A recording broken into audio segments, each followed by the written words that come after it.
โอเคพบกันอีกแล้วเช่นเคยเฮาก็มีเคล็ดลับดีๆที่บอกสำหรับสายเกม PUBG ไว้นี่เนาะในปัจจุบันนี่ทั้งประเทศรัสเซียเขามีอีเวนต์ให้ลินเป็นอีเวนต์รายวันรับของรางวัลเดี๋ยวมื้อนี้สิมาบอกวิธีเข้าไปก่อนอื่นแล้วต้องมีแอปตัวนี้ก่อนเลย Solo VPN ถ้าใครยังบ่มีกดเข้าไปโหลดได้เลยเข้าไป Play Store แล้วเขียนใส่ว่า Solo VPNนี่เลยหน้าตาแอป Solo VPN เนาะหลังจากที่โหลดแอปนี้มาแล้วเนาะเราก็เข้ามาเลือกประเทศเลยเลือกเป็นประเทศรัสเซียนี่เลยเนาะรัสเซียหลังจากนั้นก็กด Connect ถ้าจนกว่ามันจะเสื่อมต่อแล้วพอนี่เสื่อมต่อเรียบร้อยแล้วเนาะเสื่อมต่อเรียบร้อยแล้วเขาก็มาเข้าเกมเลย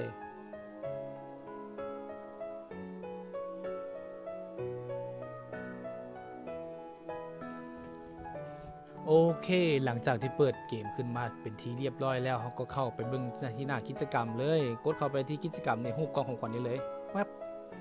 นี่เลยมันจะมีหัวข้อนึงเพิ่มขึ้นมาบอกว่าล็อกอิน7วันตัวนี้มันสิล็อกอินให้7มื้อนี่มื้อทวิตก็สิได้นี่เลยเป็นชิ้นส่วนของเสื้อ10อันมื้อที่2ก็สิได้เป็นล่มชูชีพกับ Oppo ในเป็นชั่วคราวเนาะบ่แม่นถาวร5มื้อแล้วก็ตัวนี้ที่เป็นคูปองอาจจะเป็นคูปองราคาถูกสำหรับแอดแล้วบ่สำคัญปานใดก็แล้วก็ที่เป็นนี่การ์ดเอาไว้สำเร็จภารกิจตัวรอยัลพาร์ทสำหรับภารกิจยากๆเนาะ